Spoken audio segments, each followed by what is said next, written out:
What's up, guys? Welcome back to DCA. Tonight what we're going to do is quickly talk about dynamic versus static dollar cost averaging. We're going to suppose two individuals start investing on May 1, 2018, and the first individual uses dynamic dollar cost averaging with the DCA index, and the second individual simply uses static dollar cost averaging. In other words, he will invest the same amount every week regardless of where the DCA index is at. Whereas the individual using dynamic dollar cost averaging will invest a increasing amount as it descends into the deeper DCA index tiers. So in other words, he'll do 1x here, 1.5x in the second tier, 2x, 2.5x, and finally 3x in the lowest tiers. Okay? So we're going to look at a portfolio consisting of two cryptocurrencies, Bitcoin and Ethereum. During the bear market, or during the accumulation phases, which are in the blue regions, he will simply purchase approximately 85% Bitcoin and 15% Ethereum.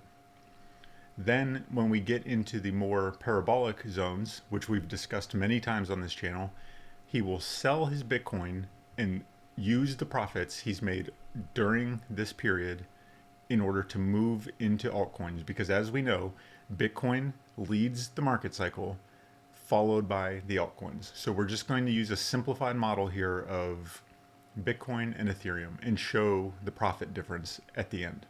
Okay? So throughout 2018 and most of 2019, both individuals actually, will be purchasing a lot of Bitcoin. The dynamic dollar cost averager will be buying significantly more amount during this time, though, because he will be purchasing a significant quantity in this region. So back in 2018, the DCA index actually got down into the lowest tier, which it's only done once before. Okay, so we got down in this lower tier, and we're there for quite a while. So he was able to acquire a lot of Bitcoin at a very, very beneficial price. Okay.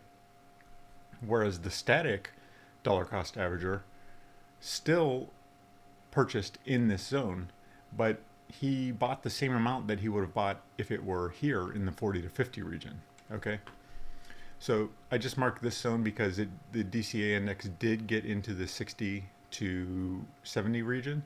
So they both sold a small percent here. And the way we're setting up sells is from 50 to 60, it's 1/15. From 60 to 70, 2/15.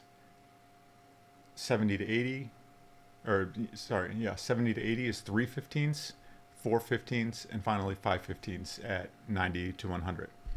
So both of these individuals would have sold 2/15 here, or sorry, 3/15 of their, because they both held from the 50 to 60 and then sold that portion that they could have sold in the 50 to 60 region. They sold it here instead at the 60 to 70 tier, which we've discussed all of these strategies in prior videos.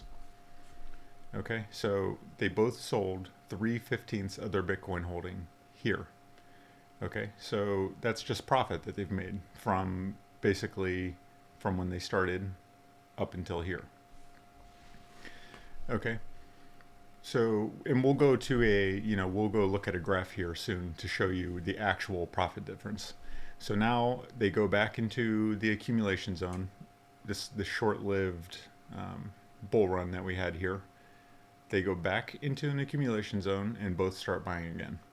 Now, critically, this is where things start to get interesting.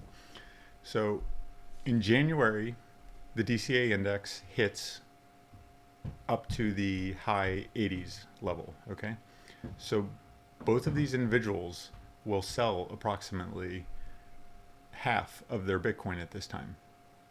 Okay, they both sell approximately half. Then the market corrects, and this is typically where you would move into the altcoins. So notice that the DCA index is actually sitting at around 80 here. You would not want to DCA into a crypto that is at these higher risk tiers like this. So typically you would want to wait at least until it came back down and got back into the 60s, mid to lower 60s or even 50s range. So both of these individuals sell about half of their Bitcoin here and then just sit back and wait. Now, in reality, they could have went into, used a portion of the profits that they've taken here in order to go into some of the other altcoins that were not yet in this 80 range. But for this simplified model that we're looking at here, we're only using 2 coins. So Ethereum, the altcoin, was not in a place where you would want to DCA into it. We needed to wait about a month and a half here. So about 40 days or so. So when Ethereum got below 65, right around February 24th is when we would have DCA'd in half of the money. And then once it got into the 50s, we just went ahead and put the other half in. So now we've taken half of these profits from Bitcoin and DCA'd them into Ethereum once it was below 65 and then once it was into the 50s. Okay, so then coming back to Bitcoin, notice we sold once Bitcoin got into the 90s tier, we sell the rest. So we sold about half right at around 38,000. Then we sold the rest right at around 58,000 or so. And so you might be sitting there saying, well, why would you do that? You sold at 37,000, it went up to 60 some thousand. So what is your model even good for? Well, the whole point is, once you're at this point, Bitcoin typically isn't going to be bringing you the massive profits anymore. It's going to be the altcoins. So this money will better be served going into the altcoins, which is actually, we just showed a video. Once Bitcoin gets heated and starts to get above 80, typically then the altcoins outperform Bitcoin from that point on. Okay, so at this point we've now taken all of our money out. Now the way we're going to do this is we're going to hold some of the profits back. Let's say that we're a slightly more risk averse individual. We're going to hold some of the profits back. So we're only actually going to put in about 60% of our profits into Ethereum. So basically this portion that we sold here and some of this we'll put into Ethereum. Okay. And we'll just hold the other portion back and just say, okay, that's locked up profit no matter what happens. Okay, so then from there, back to Ethereum. So we're out of Bitcoin now. We have about 40% of our money locked in profits, and now the rest is in Ethereum. From there, Ethereum goes from around $1,500 up to the point where we sell at around $35,000. Okay, and that would be the first week of May. Now, like I've said many times before, you're not going to lock up every single dollar of profit possible. And it's foolish to do so because you don't know when this price is coming. And when this happens, we tend to plummet down. So, if you waited until you got into the 4,000s and let's say you kept waiting because you're going to wait for the 90 level to sell, well, then it crashed. So what we did is once it got back into the 80s, we sold another half. So we sold half of all of the Ethereum that we had right here. So now we're sitting on, we sold half, got the profits, and we still have half of our Ethereum. And that's also critical. We held on to some of our Ethereum. And the reason that matters is because Ethereum is now sitting at $4,600. So these Ethereum that you bought down here at around $1,500 are now worth $4,600, $4,700. Okay, so you actually have even more profits now that the market is continuing on in this bull run.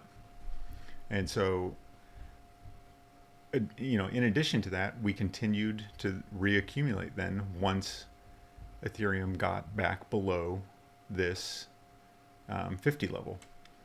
Likewise with Bitcoin, we just started accumulating from basically from May until you know, into September and October. As long as you're below 50, you can accumulate. So now let's go take a look at the charts quickly. So this is the final result of those two different strategies.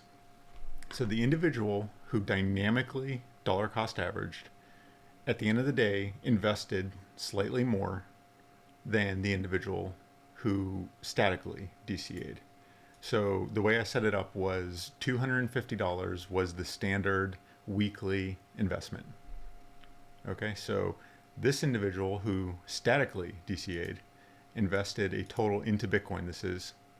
He invested a total of around $46,000, where the individual who dynamically dollar cost averaged invested around $65,000. So around $19,000 difference. Now, critically, since he is dynamically dollar cost averaging and buying more at the cheaper levels, his cost basis is also going to be significantly lower than the static DCA investor. And you can see then, in terms of profit, the individual who dynamically dollar cost average came out $365,000 by the end, whereas the individual who statically DCA'd came out at around $200,000. Now that's just for Bitcoin. We haven't even looked at Ethereum yet.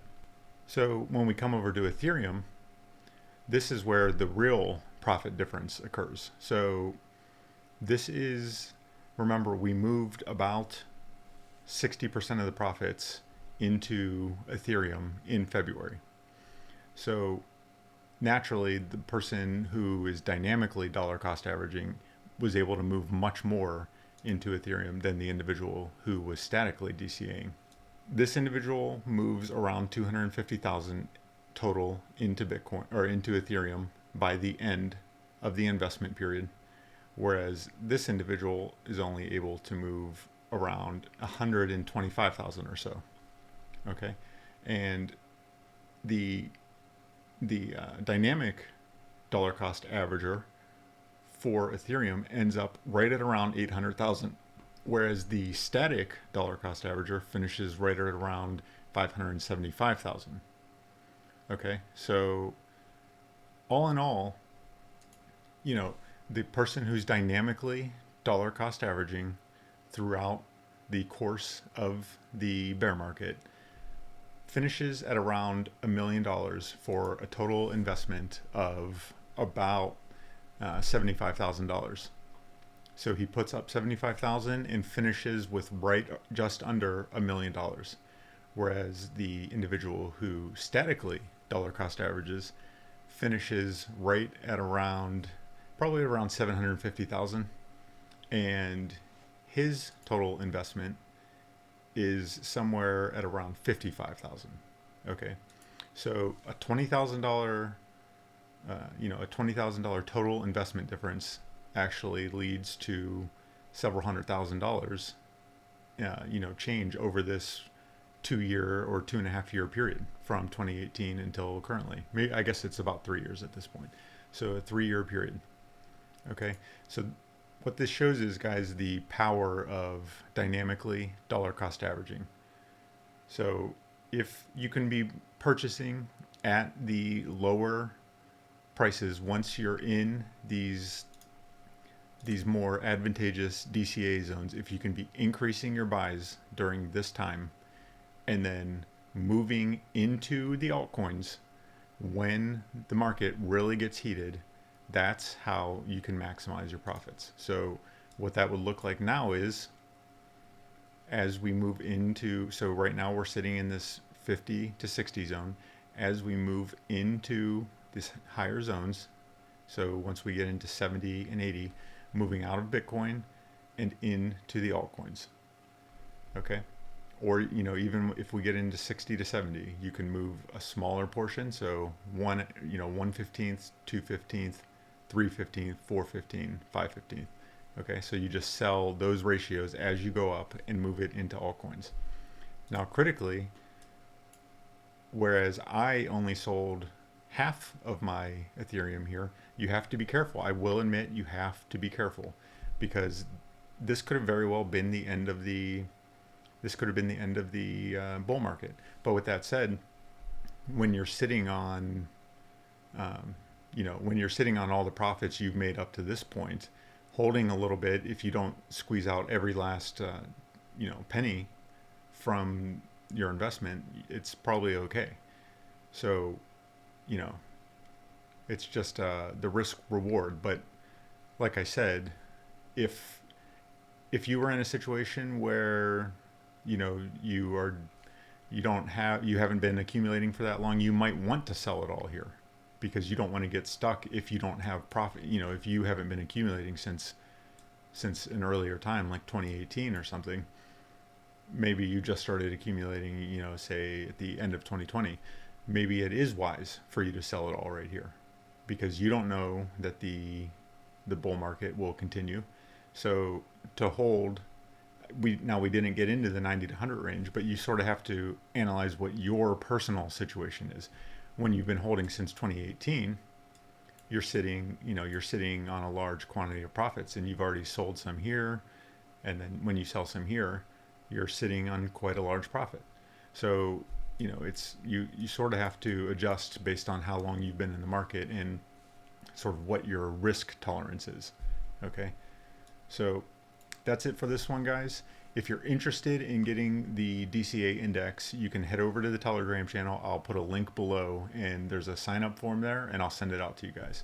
So if you like this type of content, hit like and subscribe. And until next time, I'll just mention quickly, I'm going on vacation. So next time is going to be not until next Friday. So until then, see you.